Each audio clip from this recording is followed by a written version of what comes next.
à tous. Ceux qui sont dans la possibilité d'ouvrir la caméra, même si on ne voit pas tout le monde, je pense que ça peut être agréable que vous l'activiez pour qu'on puisse sentir qu'on est ensemble. Je trouve que c'est une belle façon justement de terminer cette semaine-là tous ensemble entre nous, sachant qu'au groupement, on s'est donné comme mission d'être ensemble pour durer. Donc, on est dans une rencontre interclub avec une quinzaine d'entrepreneurs. On a pensé qu'il serait pertinent de vous réunir autour d'un défi que plusieurs, en fait, partagent en ce moment, puis qui est nouveau pour tous, la gestion et la communication dans l'avec COVID, c'est-à-dire avec l'implantation de nouvelles mesures, de nouvelles façons de travailler, de nouvelles façons d'être ensemble, dans la peur, dans l'incertitude, dans des visions et des valeurs différentes qui se côtoient dans des mêmes milieux de travail. Comme au groupement, notre mission, c'est de se réunir pour progresser par l'entraide. C'est ce qu'on propose cet après-midi autour de cet enjeu-là. Et la façon dans laquelle on propose de le vivre, c'est vraiment notre formule groupement, c'est-à-dire l'une des vôtres, une entrepreneur, membre du groupement, Édith Gauthier, qui va partager ses pratiques, son vécu, son expérience. Donc, je vais la laisser se présenter tout à l'heure et nous partager ce qu'elle a fait et elle a mis en place dans son entreprise. Elle sera complétée par l'expert en communication Stéphane Prudhomme qui est avec nous. Merci. Donc, qui pourra partager certaines notions de communication dans un moment tendu comme celui-ci. Donc, pendant leur partage, ça va être la première portion de notre rencontre. Je vous invite à allumer vos caméras, à activer vos caméras, mais à laisser les micros fermés pour s'assurer qu'il n'y ait pas de bruit ambiant. D'ailleurs, je vous informe que cette première portion de notre rencontre est enregistrée pour qu'on puisse par la suite partager et en faire bénéficier l'ensemble des membres du groupement. Ensuite, comme la richesse d'une rencontre groupement repose sur le partage et sur l'intelligence collective, on souhaite se conserver un temps pour des questions, puis pour soumettre vos interrogations par rapport à la gestion et à la communication dans l'avec COVID, mais également pour que vous puissiez nous partager, ou en fait vous partager vos bonnes pratiques chez vous, vos idées, pour qu'on puisse bâtir finalement ensemble des façons de gérer, de communiquer dans l'avec COVID à partir de nos vécus et de nos visions respectives. Donc, c'est ce qu'on propose pour terminer la semaine ensemble. La rencontre devrait terminer vers 16h30. Si jamais vous ne voyez pas Édith ou Stéphane, là, parce qu'on voit toujours 5 à 6 personnes en Skype à la fois, donc vous les retrouvez dans la barre grise en bas et en haut à droite du carré, on peut les épingler là, avec comme une punaise, donc on s'assure d'avoir un visuel tout au long de la présentation. Alors, j'irai tout de suite avec toi, Édith.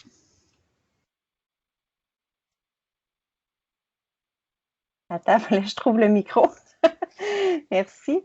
Je m'appelle Édith Gauthier. Je suis membre du groupement des chefs depuis environ 5 ans. Mon entreprise, c'est Agrosol. On est distributeur et fabricant d'intrants pour les producteurs agricoles. Donc, nos clients, c'est des producteurs de grandes cultures, soya, maïs, céréales principalement. Chez nous, on a 12 personnes à l'emploi. On est une petite équipe. On est 5 à temps plein. On est 7 qui sont saisonniers, qui travaillent environ 10 mois par année.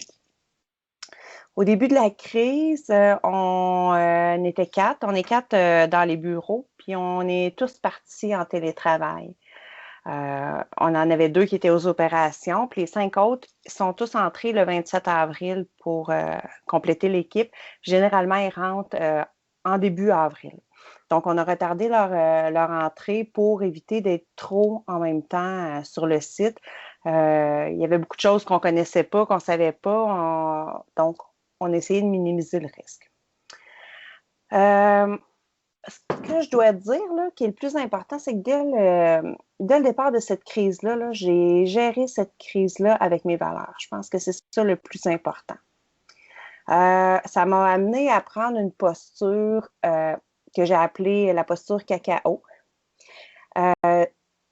ces 5 termes qui sont très, très importants et sur lesquels je ramène toujours mon équipe. Je pense qu'en situation de crise, il faut savoir être conciliant, il faut savoir être adaptatif, créatif, savoir être agile, il faut être optimiste. Pour moi, c'est hyper important. Donc, ça part de mes valeurs à moi, puis j'ai misé là-dessus.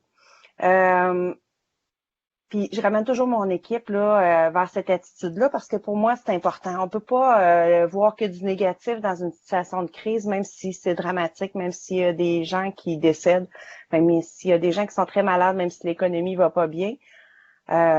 Faut quand même continuer à vivre. Puis je pense que c'était très important pour moi d'agir de cette façon-là. Donc, dans mes défis que j'ai eu à relever, les plus difficiles, là, c'est de maintenir l'attitude. Donc, c'est souvent à recommencer. On a des gens qui sont pessimistes, on a des gens qui sont, tu sais, on vit une espèce d'extrême là dans l'entreprise. Contrairement aux entreprises qui ont fermé, nous, tu sais, on a toujours continué à fonctionner. Fait qu'on vivait tout ce que les employés vivaient, tout le monde en même temps, on vivait ça. C'était comme un peu surréaliste au début. Donc, d'essayer de ramener les gens vers de l'optimisme, c'était pas facile. D'essayer qu'ils soient conciliants les uns envers les autres non plus, c'était pas toujours facile. Parce que des fois, tu avais la personne qui était comme super freak sur tout, puis tu as l'autre qui dit, ben là, c'est une grippe, on va la pogner. Donc, tu sais, il faut que tu essaies de faire un espèce de juste milieu entre les deux. Donc, ça, j'ai trouvé ça difficile. Puis, mon deuxième défi, ça a été les doutes. Les doutes que j'avais sur certaines discussions que les gens de l'équipe avaient envers moi, tu sais, qui me posaient. Ça m'imposait de rester focus, vraiment focus sur mon objectif, focus sur mes valeurs, puis focus sur mes limites aussi que je m'étais imposées. Ma limite, c'était vraiment de faire un travail d'équipe avec ça. Je ne pouvais pas gérer cette crise-là tout seul. Je pense que c'est pas sain de penser qu'on a les réponses absolues à tout. Donc, ma job à moi, c'était de rassurer l'équipe. C'était ça ma job principale. Donc, j'ai agi avec compassion, clarté, puis j'ai été très proactive. Donc, c'est super important. Les gens, ils se sentent rassurés quand on est proactif, quand on est dans l'action. Les gens se sentaient vraiment rassurés. Donc, j'ai continué à faire ça. Je sentais une certaine sécurité. J'ai fait une vidéo Facebook pour sur notre Facebook privé parce que je trouvais important les gens qui n'étaient pas encore rentrés pour savoir un peu à quoi s'attendre. Eux aussi, ils étaient inquiets à savoir est-ce que je vais retrouver mon emploi, qu'est-ce qui va se passer. On a eu des rencontres hebdomadaires par vidéo à tous les mardis à 11h, on avait une rencontre. Ça l'a vraiment beaucoup aidé. Puis tout le monde avait un droit de parole. Mais un droit de parole, toujours en gardant une attitude de cacao, en gardant une posture de cacao, c'était super important. Je voulais pas qu'on ait ces rencontres-là puis que les gens se permettent de parler puis de juste se crinquer entre eux autres puis qu'il n'y ait rien de positif qui sorte de là. Donc, l'idée, c'était, vous avez quelque chose à dire, on s'écoute, on se respecte, mais il faut amener des solutions. C'était ça l'idée. J'ai aussi fait beaucoup de contacts, là, j'imagine, comme plusieurs d'entre vous, auprès des gens de mon industrie pour savoir, bon, mais qu'est-ce qu'ils font? On s'est parlé, on a partagé nos pratiques ensemble parce que d'une industrie à l'autre, il y a des grandes lignes qui sont pareilles, mais d'une industrie à l'autre, il y a des défis qui sont différents. Donc, j'ai eu ces discussions-là. Puis, j'ai mis en place, comme je disais tantôt, c'est un travail d'équipe, j'ai mis en place un comité. Puis, à la tête de ce comité-là, c'est pas moi, c'est une membre de mon équipe qui s'est proposée pour être à la tête de ce comité-là. Elle a géré ça de main de maître. Puis, toujours en se basant sur nos discussions d'équipe, à savoir nos craintes, nos inquiétudes, d'essayer de rassurer tout le monde avec des actions. On a créé un document qu'on a appelé plan d'action. Dans ce document-là, on a énuméré, nos objectifs.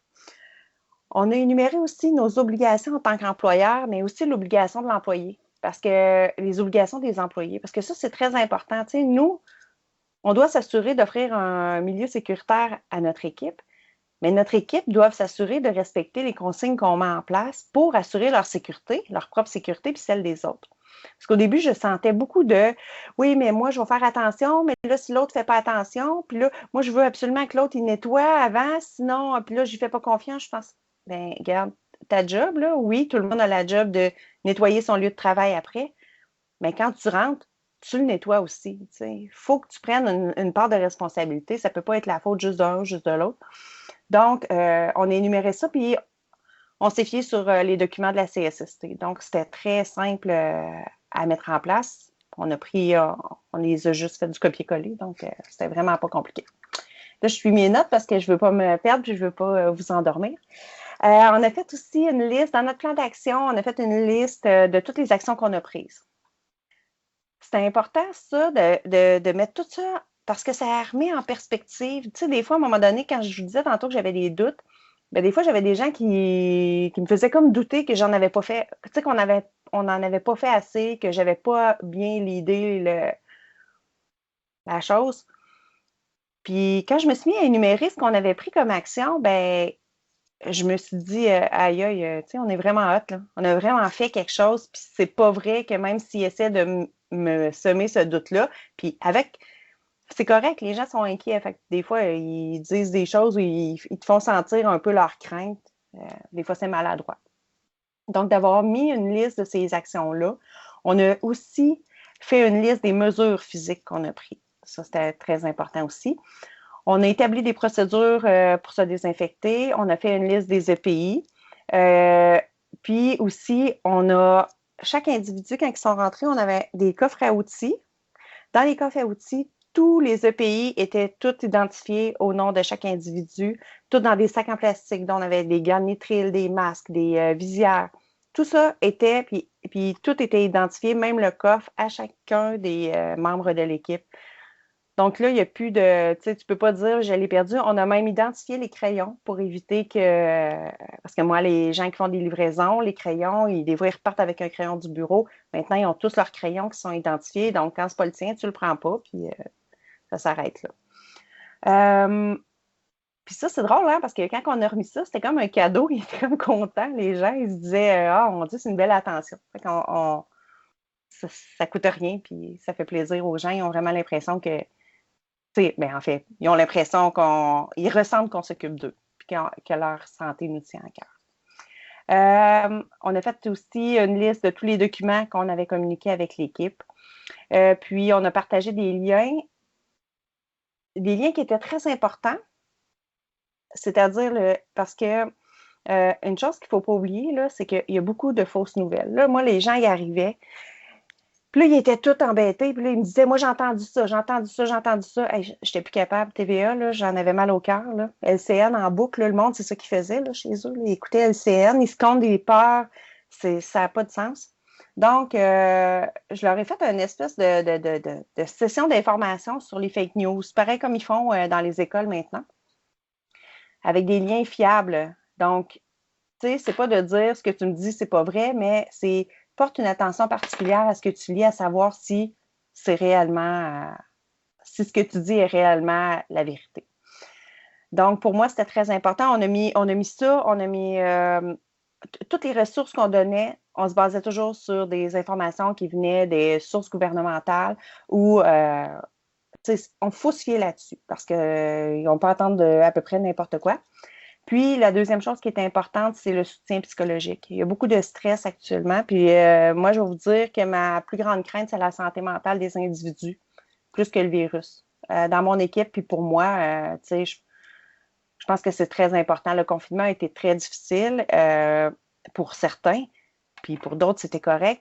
Mais il faut faire attention, il faut rester à l'affût. Donc, c'est important de demander encore plus souvent comment tu vas. Pour être sûr que les gens vont bien. Puis aussi de leur offrir l'opportunité que s'ils ont une problématique, t'offres des outils. L'idée, c'est pas... Puis moi, je faisais ça parce que je me disais, je veux pas que les gens viennent à moi pour... Tu sais, moi, je ne vais pas régler ton problème de santé, là. Mais je peux par contre te diriger puis t'aider. Fait qu'en donnant l'information d'avance, ben ça fait que les gens, ils se prennent un peu en main. Puis entre collègues, ils peuvent s'aider aussi. Ça, c'est un point... C'est un point qui était quand même bien chez nous. On a fait ça. Ouais, c'est pas mal. Oui. Je m'en allais dire quelque chose, je l'ai perdu, mais bon. OK. J'ai un point, dites-moi, dans le Oui, fond, est-ce que vous avez eu des employés qui étaient réticents à suivre certaines mesures? Puis si oui, comment ça a été adressé? oui. Ben, en fait, les gens qui étaient le plus réticents, c'était nos gens qui étaient déjà en place. Nos deux personnes qui étaient déjà aux opérations, là, eux, là, ils auraient voulu qu'on fasse mer et monde. On n'en faisait jamais assez. Puis eux, là, écoutaient LCN en boucle. Là. Puis ils se craquaient ensemble. Quand on a mis les mesures en place, puis les autres membres de l'équipe sont arrivés, ben, ils étaient les premiers à pas mettre le masque, à pas mettre la visière, à pas utiliser ces ressources-là, puis à chialer que les autres le faisaient pas. Fait que là, j'ai dit, ben là, ça, c'est comme n'importe quoi dans la vie. Si tu veux que les autres le fassent, il faut que tu commences par le faire. Donc, après ça, tu sais, moi, je veux dire, je mets ces mesures-là en place. Si vous le faites pas, si vous prenez pas votre responsabilité, moi, j'ai fait mon bout de chemin. Tu sais, je veux dire, je peux pas me permettre de dire, ben, tu t'en vas chez vous si tu respectes pas ça, à moins que ça mette en danger la santé ou la sécurité de quelqu'un. Donc, c'est ça. On s'est adressé à eux de cette façon-là parce qu'à un moment donné, ça finissait plus. Ça revenait constamment. Donc, puis depuis qu'on a fait ça, c'est réglé. J'en ai plus entendu parler. Il y Vas-y. a un autre point, oui, aussi, dans le fond, tu as dit tantôt que tu as formé un comité pour la gestion de crise et que c'était pas toi qui étais à la tête de ce comité-là. Je serais curieuse de savoir, comme chef d'entreprise, ça t'a fait vivre quoi ça? Puis comment ça s'est vécu en fait pour toi comme chef, puis pour l'équipe, le fait que ce soit pas toi qui lead le comité de gestion de crise? OK, bien, il faut savoir que chez nous, on est une entreprise agile depuis un an, depuis un peu plus d'un an. Donc, on fonctionne déjà par rôle dans notre entreprise, on fonctionne déjà par comité. C'est une adaptation, là, je vous dis, ça se fait pas du jour au lendemain. Donc, on a souvent à travailler là-dessus puis à revenir. C'est facile de remettre nos pieds dans nos bottes. Par contre, pour mon équilibre mental, tantôt, quand je disais garder le focus sur ma limite, bien, ma limite, c'est ça. C'est que moi, je ne veux pas repartir avec tout le poids de ce drame-là sur mes épaules. Donc, en mettant un comité en place, bien, ça répartit la pression sur tout le monde. Puis au début, bien, c'est sûr que les gens auraient aimé ça, là, avoir un chef là, en moment de crise, là, un chef qui les amène à bon port. Puis moi, j'avais pas envie de jouer ce rôle-là. Je le joue plus dans mon entreprise, ce rôle-là. Fait on a fonctionné comme ça. Mais ça a été difficile, étant donné que c'est un moment de crise. C'est juste changer en entreprise agile, c'est quelque chose de donner des responsabilités aux gens, qui ils doivent prendre des initiatives et ils doivent se faire confiance un envers l'autre. Mais là, en moment de crise, c'est comme si là, ils perdaient tous leurs repères, puis ils se disaient, ben mon Dieu, OK, parfait, là, c'était bien cute ton affaire, là, mais là, on peut-tu avoir un vrai chef qui va nous amener? Ben, on est tous une équipe, là. Je veux dire, je ne vais pas ramener tout seul en avant, c'est pas vrai, tu sais. Je ne vais pas me rendre malade pour ça. Fait que c'est ça. Fait que c'est un peu comme ça qu'on l'a vécu. Puis moi, je me suis vraiment concentrée à focusser sur 3 messages clés qui étaient super importants pour moi, puis que je répète encore aujourd'hui, là, et ils me trouvent vraiment fatigante avec ça. Le premier, c'est que tout ce qu'on sait aujourd'hui va être différent demain. À tous les jours, on a de la nouvelle information qui va remettre en question ce qu'on a fait la veille. C'est comme ça, tout le monde. Moi, au début, là, je regardais les conférences de presse, là, puis je me disais, hey, ils sont vraiment hot parce que des fois, ils sont obligés de se replier sur eux-mêmes, de backer off, excusez mon anglicisme, sur une décision qu'ils ont prise la veille parce que c'est comme ça, ils ont de la nouvelle information. C'est un ennemi qu'on ne connaît pas, ce virus-là. Donc, on ne peut pas faire autrement que de se dire que tout ce qu'on sait aujourd'hui va être différent demain pour le moment. Ensuite de ça, tout de suite, en partant, je leur ai dit, le risque zéro n'existe pas. C'est impossible un risque zéro. Donc, l'objectif de faire un plan d'action, puis l'objectif de mettre des mesures en place, c'est de minimiser le risque. Donc, on focus là-dessus. Venez pas me dire, tu sais, parce qu'au début, c'était comme, oui, mais là, ça sera pas assez, oui, mais il n'y aura jamais rien de suffisant, sauf si tu restes chez toi, puis que personne, tu as de contact avec personne. Puis c'est pas la réalité. Donc, on peut-tu focuser là-dessus? Ça l'enlève de l'anxiété en même temps de se dire, OK, parfait. Je pense plus au fait qu'il faut que je vais peut-être l'attraper ou que je vais peut-être être malade. Je pense au fait que je me protège pour minimiser mon risque. Puis le troisième, c'est faut agir rapidement, mais pas dans l'urgence. On a tendance en situation comme ça de se mettre en mode panique, puis une journée décider qu'on va mettre telle mesure en place, puis on pense pas plus loin, puis on le fait tout de suite dans la journée même. C'est important. À toutes les fois qu'on avait ça, on se donnait toujours une période de 24 heures pour réfléchir. Puis ça arrivait très souvent qu'après ça, il y avait des gens qui arrivaient le lendemain qui disaient « Ah ouais, non, mais j'ai pensé, l'idée, finalement, c'est pas si bon que ça pour telle raison. » Donc, ça l'oblige les gens à se challenger. Donc, ça a été mes 3 messages clés, puis que je dis encore, là, quand ils me disent quelque chose, là, ah oui, bien là, il se passe ça, là, oui, mais demain, ça va être différent. Donc, part de cette prémisse-là, là, puis ça va bien aller. Puis, tu sais, moi, je dis souvent, c'est pas ça va bien aller, c'est ensemble, ça va bien aller. On peut pas sortir de là tout seul. Tous les individus, tout le monde, toutes les entreprises, on va avoir besoin encore plus de travailler en équipe. De travailler avec des entreprises qu'on n'aurait jamais pensé travailler. On voit des super initiatives des entrepreneurs qui se joignent ensemble pour faire quelque chose de différent. Puis je trouve ça vraiment beau. Je trouve pas ça triste. Tu sais, je trouve ça triste, toutes ces personnes-là qui en meurent, puis la situation actuelle économique, tout ça, je trouve ça vraiment grave, mais en même temps, je trouve qu'il y a du beau qui sort de là. Donc, c'est important. C'est important de le mettre de l'avant, ça. On ne peut pas mettre juste de l'avant le nombre de morts à 1 heure. Là, à 1 heure, on sait combien il y a de morts. Là. OK, bon. Une fois qu'on l'a lu, ça s'arrête. Là. C'est pas mal ça. Mais je vous dirais que je les regarde aller, là, puis que je suis vraiment fière. Je suis vraiment fière de mon équipe. Je suis vraiment fière de comment ça se passe. L'entraide qu'il y a. Il n'y a personne qui se laisse tomber. Là. C'est vraiment impressionnant. En tout cas. Vraiment contente. Merci Edith de ton partage. Puis ça témoigne probablement de tout ton leadership. On entend que tu transpires le positivisme également, là, fait que ça doit assurément avoir un impact sur l'ensemble de ton équipe. Fait que si vous avez des questions pour Edith, on va les prendre en note en réserve parce qu'on va enchaîner là, avec notre expert Stéphane qui va compléter. Puis on prendra une période de questions pour les deux en même temps après. Alors Stéphane, je t'invite à te présenter puis à nous partager l'information que tu nous avais préparée. Bonjour tout le monde. Tout ce que dit Edith, c'est de l'eau à mes oreilles. C'est le fun c'est pas juste le fun, c'est agréable d'entendre que tout ce qu'on essaie de dire aux entrepreneurs, de faire, de les conseiller, c'est mis en pratique par un bon nombre d'entrepreneurs. C'est vraiment c'est le fun parce que évidemment quand on gère mal une crise, il y a toujours des conséquences. Mais aussi, moi je peux me présenter un peu, ça fait il y a en 99, 98, j'ai commencé à travailler chez Hydro-Québec, puis je suis devenu gestionnaire de toutes les urgences et crises de la réputation et urgences sur le terrain d'Hydro-Québec. Alors j'en avais au moins 3 par jour pendant 5 ans.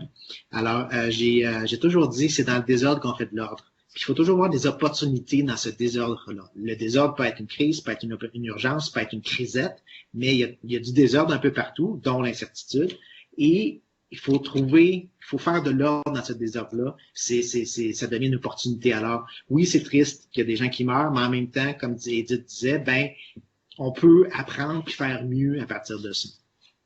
J'aime beaucoup la méthode cacao d'Edith, mais je dirais aussi, en fait, c'est que je vous conseille d'avoir chacun la vôtre, de concocter votre petite méthode avec laquelle vous êtes confortable, mais je vous dirais surtout pas, adoptez pas la méthode mini-wheat que il y a 2 côtés, vous avez un côté pour certaines personnes, puis l'autre côté pour d'autres personnes. Ça, c'est la pire chose à faire. Ça fait que quand je vais vous parler de transparence, d'honnêteté, franchise, d'empathie, il faut être le même pour tout le monde. Ça fait que mini-wheat à éviter.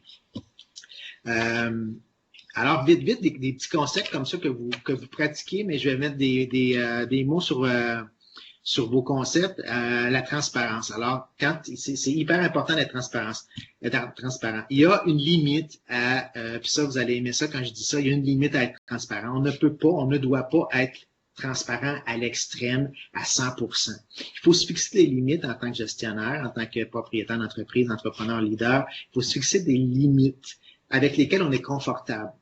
Donc, on n'a pas à tout dire. On ne mange jamais, mais on n'a pas à tout dire. Ça fait qu'il faut vraiment, puis ça, il faut faire ça dans Edith parlait de proaction. Il faut les faire en amont du retour au travail, par exemple, ici.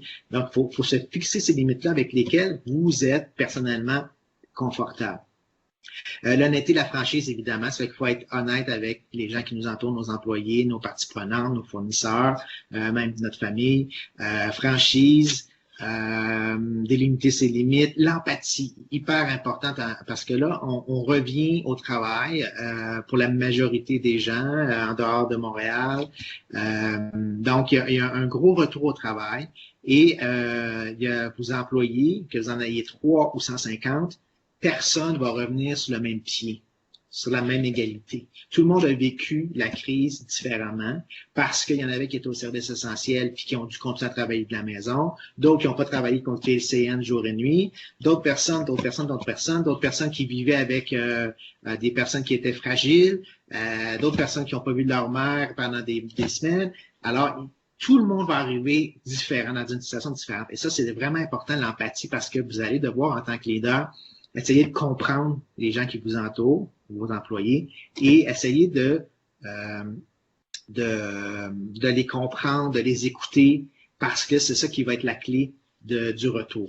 Je vais en parler un petit peu plus tard. L'écoute, crédibilité, évidemment, parce que vous voulez démontrer que vous avez tout fait pour que les employés reviennent et soient dans un milieu sécuritaire. Donc, si vous voulez qu'ils vous croient, il faut être crédible. Et la crédibilité, c'est une perception. Donc, les gens vous trouvent crédible. Vous ne pouvez pas vous lever un matin en vous disant que vous êtes crédible ou ce matin, vous allez être crédible. Ça, c'est vraiment dans les actions que vous allez faire dans le passé et présentement et dans le futur, les gens vont vous trouver crédible ou non. Aussi, une chose importante, c'est que tout le monde qui va revenir au travail, tout le monde qui vous entoure a des émotions. Le boss aussi a des émotions. Alors, vous avez, en tant que boss, en tant qu'entrepreneur, en tant que leader, vous avez, ou chef d'équipe, vous avez vécu la crise à votre façon, avec tout ce qui vous entourait. Alors, tout le monde l'a vécu avec émotion et des émotions différentes ou différents niveaux. Et vous autres aussi, en tant que boss, en tant que leader, vous avez vécu ces émotions-là, différentes des autres. Évidemment, votre rôle de leader ou de propriétaire d'entreprise, c'est de vous distancer un peu de ces émotions-là parce que vous voulez pas transmettre de l'énergie négative ou des émotions négatives. Le positivisme d'Edith est parfait, mais si vous avez vécu mal, parce que peut-être qu'au début de la crise, vous n'aviez pas de liquidité, vous pensiez devoir fermer votre entreprise, vous avez vécu ça très, très, très, très difficilement, et là, vous retournez au travail, c'est pas plus facile, mais vous devez vous distancer un peu de ça parce que vous allez contaminer tout le monde. Contaminer au sens plate du mot, mais contaminer avec vos émotions négatives, votre énergie négative. Puis ça, c'est vraiment pas ce que vous voulez. Moi, je commencerai avec la communication empathique parce que c'est ce qui est plus important.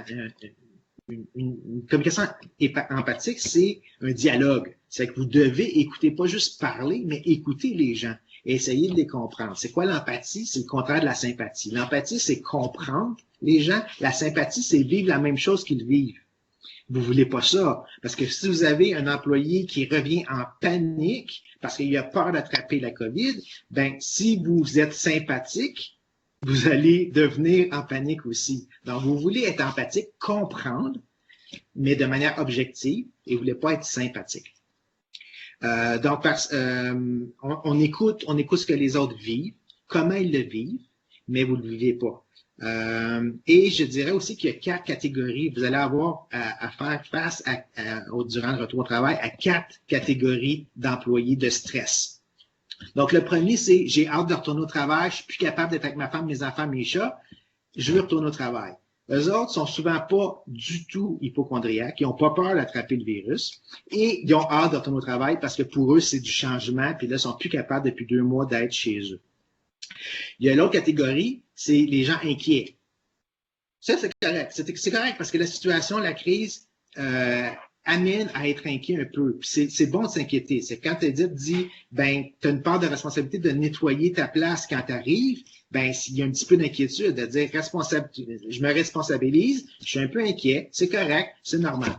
Alors que tu peux aussi arriver en peur, c'est que tu peux avoir peur. C'est que c'est un petit niveau plus fort que l'inquiétude, c'est la peur, mais il y a aussi la panique. C'est vrai que vous allez avoir, c'est sûr, des gens qui vont arriver en panique. Ceux qui ont écouté LCN 24 heures sur 24 depuis 2 mois, ils ont lu tout ce qui se passait sur les réseaux sociaux, sont bourrés de fausses nouvelles et sont en panique. Ma mère, il y a quelques semaines, avant qu'on la calme, était en panique, était sur le bord de nous dire « Je vais aller me cacher dans mon sous-sol ».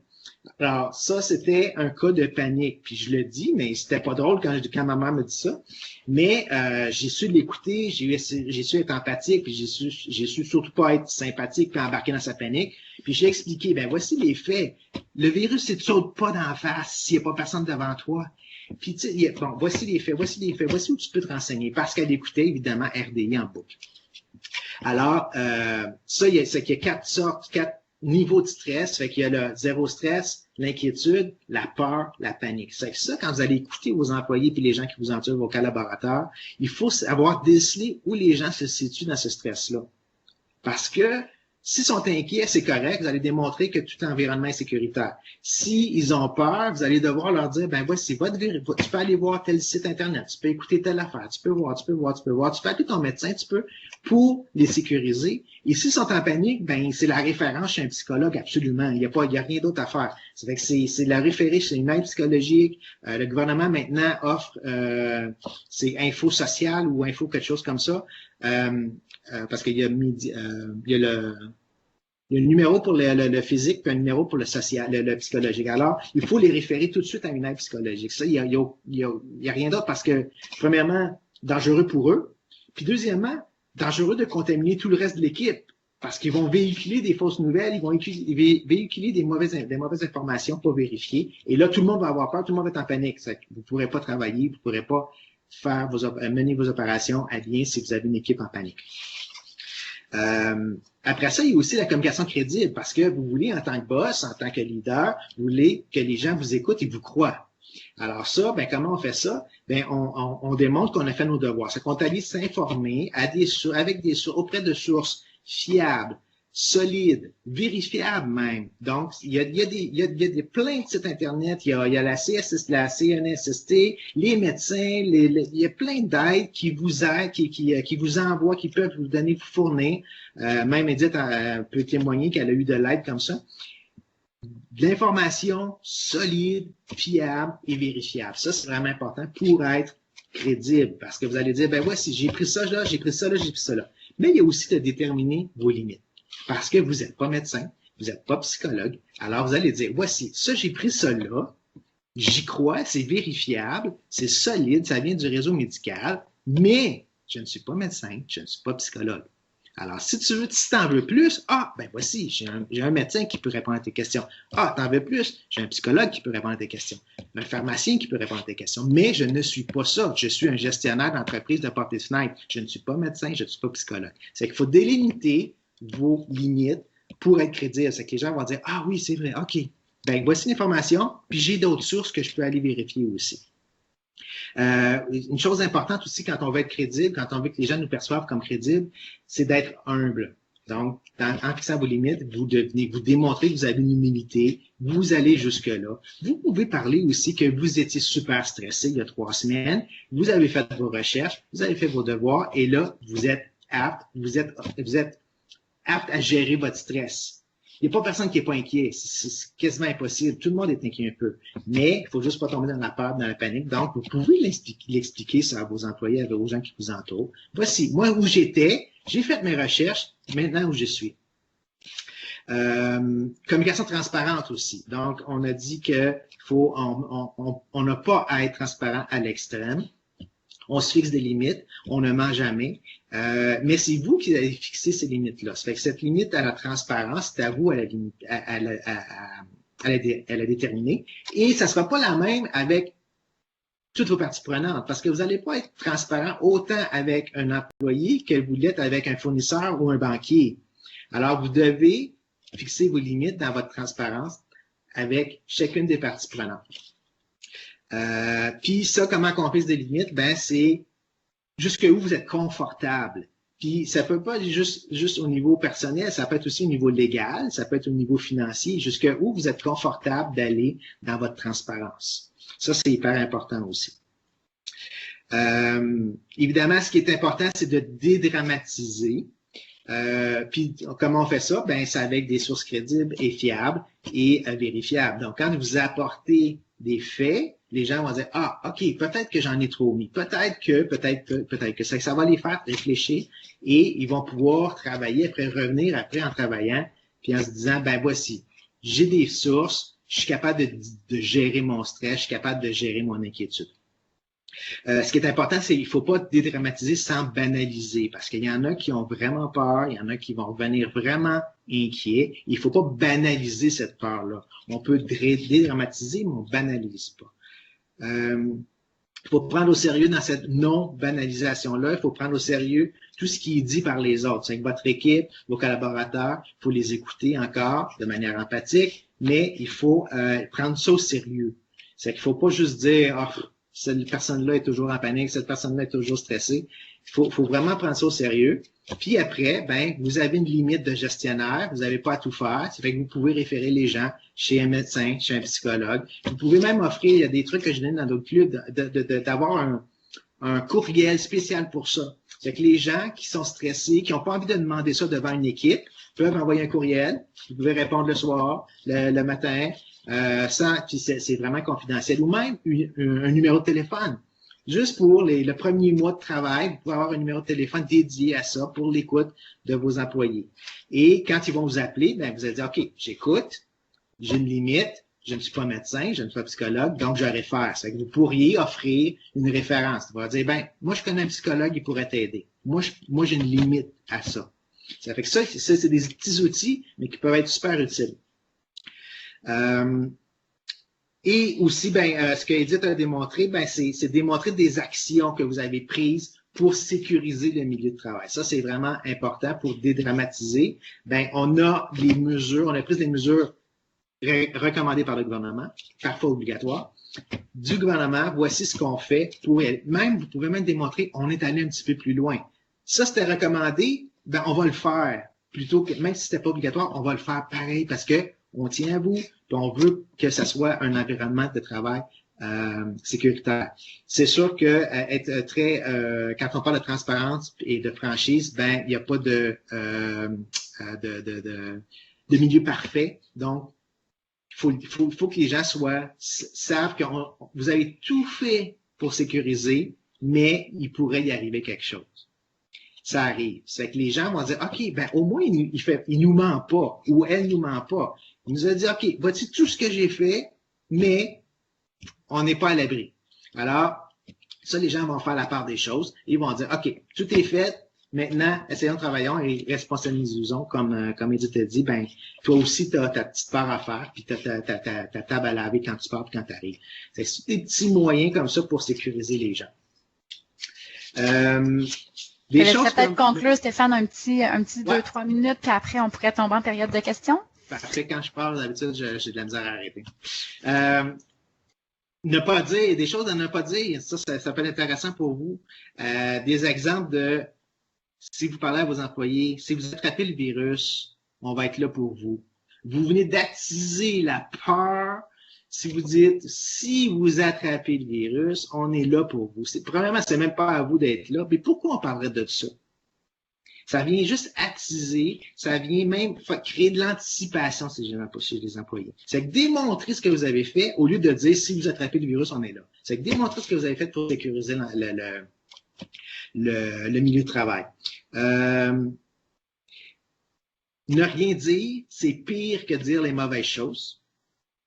Donc, le silence, ça va créer un sentiment de peur généralisée dans votre milieu de travail. Ne rien dire, c'est pire que dire les mauvaises choses. Quand on dit les mauvaises choses, au moins, on peut se rattraper. Quand on dit rien, il n'y a pas de moyen de se rattraper, on n'a rien dit. Alors ça, c'est la pire chose à faire. Quand vous écoutez pour être empathique, essayez de reformuler ce que vous entendez. Ça fait que vous dites, OK, j'entends ce que tu me dis, j'entends ce que tu as peur de ton collègue parce que tu n'es pas assez loin. J'entends, je comprends que, j'entends.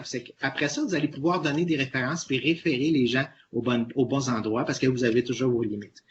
Ben, le fameux, c'est impossible d'attraper le virus ici parce que c'est impossible de ne pas l'attraper. Donc, vous dites pas que l'environnement est sécuritaire à 100%, mais vous avez tout fait par contre, vous avez tout fait pour que ça soit sécuritaire. Puis finalement, ben, je l'ai dit au début, mais je leur dis à la fin, c'est dans le désordre qu'on fait de l'ordre, puis prenez-le comme une opportunité pour refaire les choses, votre façon de communiquer, votre façon d'écouter, votre façon de gérer des équipes, prenez ce désordre comme une opportunité. Merci Stéphane. Donc, je vais aller en période de questions. Ce serait intéressant, dans le fond,